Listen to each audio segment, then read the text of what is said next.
Sixers lead by 1. Oh, yeah. That's a shot I work on time and time again. We wanted to go against the champs and see how we matched up and fit. That was that. I'd say they matched up pretty well. That's the voice of Tobias Harris. Big shot, 3 ticks to go. Philly had a 14-point lead in the fourth against the King and company. It all winnowed away, but Tobias was there at the end. Keyshawn, Jay, Will, and Zubin, presented by Progressive Insurance. All of our guests on the Goodyear Hotline. Tobias there at the end.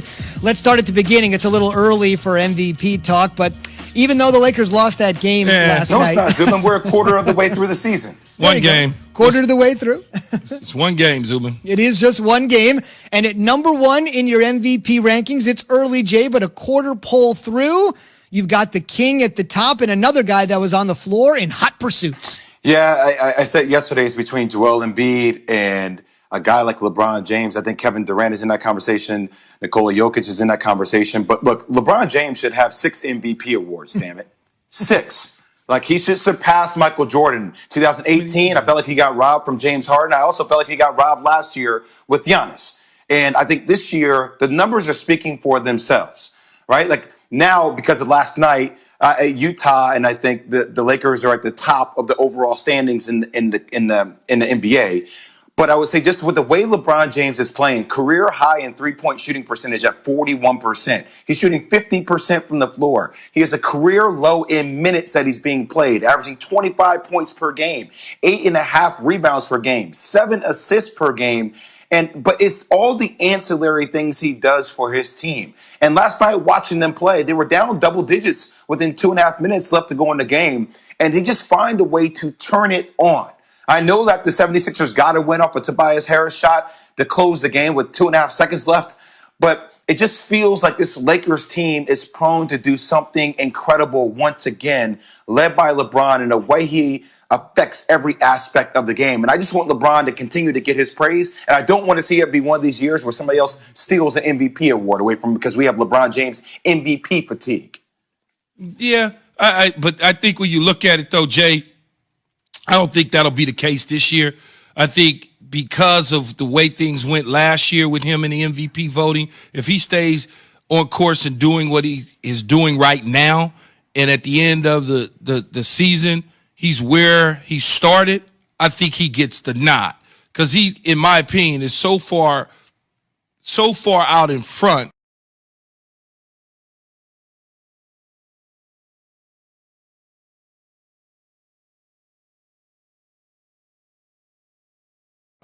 of everybody else because of his age, because of what he's doing on the floor, where the Lakers record is at, how people are coming into the season looking at the Lakers as a whole. You know how momentum is. When you carry that momentum into the end, that carries volume. It goes a long, long ways. And I think, from a Giannis standpoint, you're not going to keep giving out MVP trophies to guys that don't finish the deal. I mean, you're just not. How could that be an MVP? I understand it's a team award. I mean, an individual award within the constructions of a team, but you don't advance anywhere. I gave you an MVP 2 years in a row, and you stuck on stupid, right? You can't move past that. So I think when you look at it, LeBron led his team to a championship a year ago and didn't get the MVP voting, and he kind of threw a little, kind of, now I don't want to call it shade because he didn't hide it. He said exactly what he felt.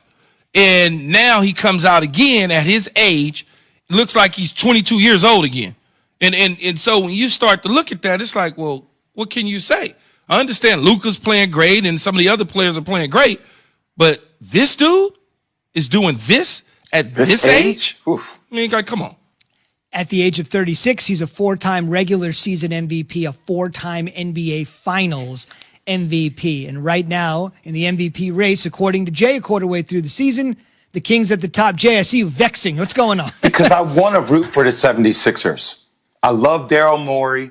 I love Doc Rivers. I like some of the pieces that they brought to the table, including Seth Curry, who can spread the floor, Danny Green, who can shoot, even though Danny Green sometimes looks very, very old on the court, especially defensively, Key. Like, he began roasted when he's on the island. I now see why the Lakers are like, oh, okay, Danny, like, you cool over there.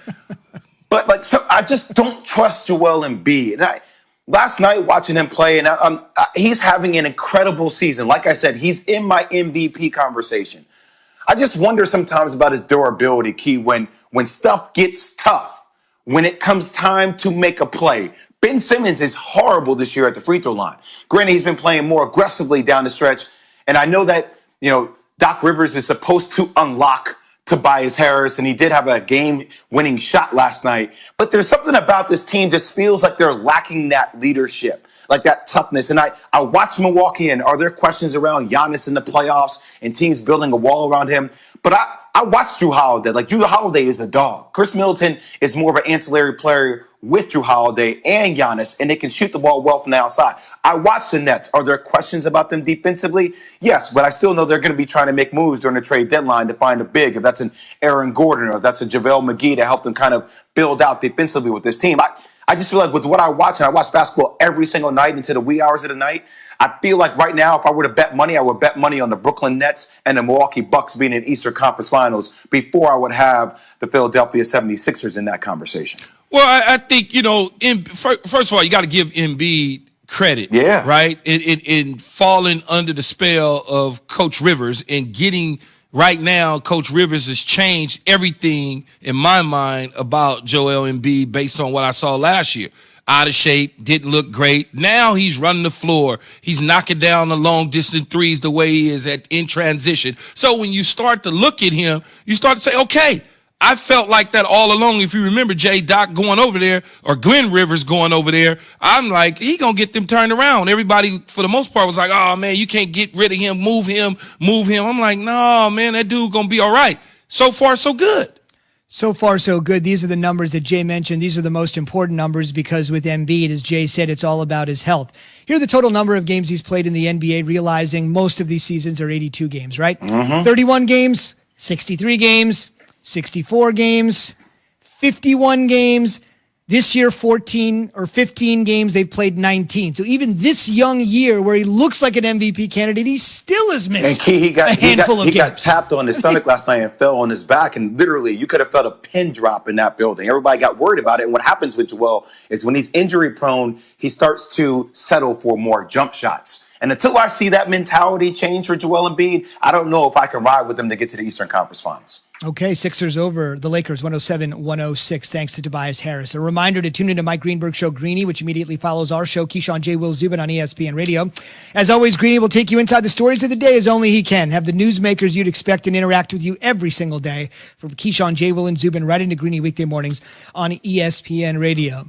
On the way, there are a ton of teams that are asking this very question. But does any team have a juicier answer than the Pats? Who's going to be their quarterback next year? We'll weigh in on that after Jay has this. Keyshawn, warming up in the bullpen. Straight talk. Spring training next month. For your Dodgers. Let's get that real straight talk from Bill Belichick. It's time for some straight talk. Look, we all drop our phones. It happens. You fumble it.